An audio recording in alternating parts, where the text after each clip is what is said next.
Welcome to Lake Powell. Today we're going to be talking about this Lucky film for colored prints. I don't know much about this film, so I'm going in completely blind. Part of me wishes I had done more research, and the other part of me wishes that I would be just the way I am right now. So let's talk about this film a little bit. So it is from China, manufacturer, 12 exposures. This particular roll of film expired in 2012, 2013, around that time. So the only thing that I can glean from this package is that it was made in China and that it was expired in 2012. Shall we open it?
We start with me saying that I got the scans back, and I wanted to share a couple of my thoughts on how this expired film looked. I also ended up loading a roll of expired Kodak Max 400 out there in Lake Powell as well, so we'll be able to compare some film that was likely expired around the same time. As for the Lucky Super 100, gotta say I was not expecting it to be as washed out as it is. Does it look more washed out than you expected? Yeah, but I kind of like it. And that surmises the next 15 minutes of what I'm gonna say. Just kidding, this isn't gonna be 15 minutes long. They're more washed out than I expected, and I gotta say that I'm not even mad about that. This was a roll of 100 ASA film that I was shooting at 25 ASA, and that is 2 stops overexposed because I wanted to make sure that I didn't get any detail loss from the dark points of the image, and I think it worked out just fine. Compared to the Kodak Max 400, it could be the difference of the film speed or the chemicals used in the process, but I think there's something to be said here about film produced by the leading manufacturers of the time versus maybe a film company that wanted to cut corners and be the cheapest of the time. I wanted to clear a couple things up so that it doesn't seem like I'm prejudiced against Chinese products. So a little bit of history on Lucky. Founded in 1958, Lucky Film markets consumer and industrial chemicals and photosensitive products, including color, black and white, and X-ray film. In 2003, Eastman, Kodak, and China Lucky Film signed a 20-year cooperation agreement. In the agreement, contributed $45 million US in cash and provided an emulsion making line for color products for a 20% stake in Lucky Film. Kodak also provided $54.5 million and technical support to assist Lucky in upgrading its existing triacetate film-based production and coating lines. In 2007, Kodak retracted from the deal, citing the growth of digital cameras in the Chinese market, having hoped that market would remain with film in the short term. So it's not far from reality to assume that this film was produced after Kodak pulled out with maybe some of its proprietary emulsion chemical processes, all their intellectual property that they couldn't use, and perhaps Lucky Film kind of just floundered and diminished the quality of their product. So before Past Kyler says maybe the Lucky Film from China is lower quality, that's why I said it. Lower margins means lower costs and lower reinvestment into your product, and the more you just have to make your product work in the meantime. I'm sure they were shoveling more money into their digital side of things. But yeah, that's all. Kind of talking out my butt here because I don't know exactly where Lucky stood in that hierarchy of films and such, but it does feel like this Lucky Film, the emulsion broke down much quicker than the Kodak did.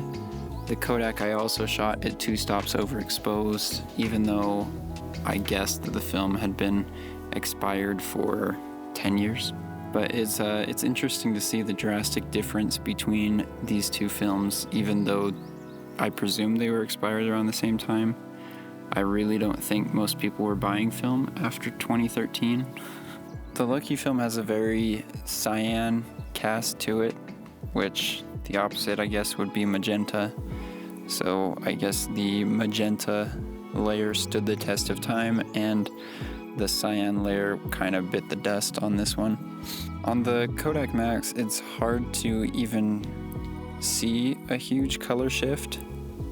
This could have been maybe the lab scanned this one and was able to correct a little bit better. Maybe it wasn't as far gone, but the lab scans do look fairly neutral in color shift, if there is any.